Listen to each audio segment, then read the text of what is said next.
Behind this door, there is a magnet so strong that it has been known to whisk video cameras out of human hands.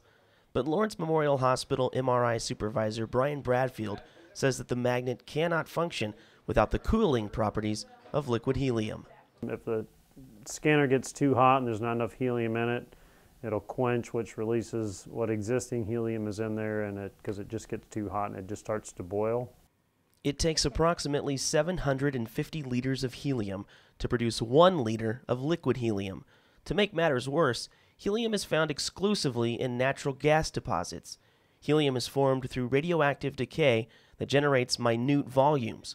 Finding enough helium has become a problem. It'll be an ongoing problem unless they find new wells that they can pull from. The shortage makes hospitals reliant on one another. When a hospital runs out of helium, it is sometimes up to a nearby hospital to forfeit any excess. The system went down in Wichita and they couldn't get helium there, so they come and took our tank down to Wichita to have their repairs done.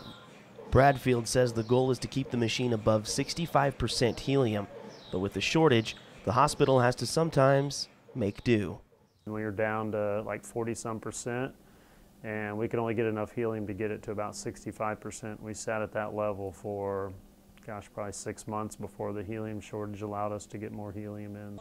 Having liquid helium in the machine, important. Keeping it in the machine, just as important. If it were to leak out into this room, it would suck out all of the oxygen.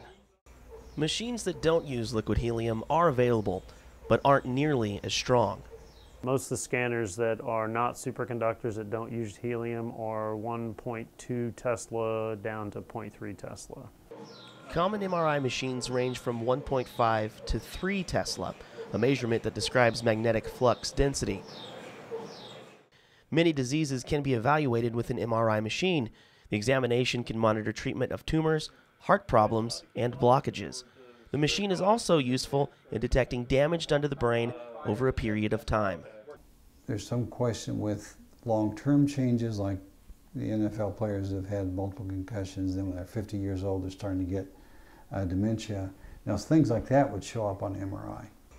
Keeping the MRI machine in business is important to keeping people healthy. To keep the MRI machine around, you may have to go without balloons at your next party. Darren Dunn, KUJH TV News.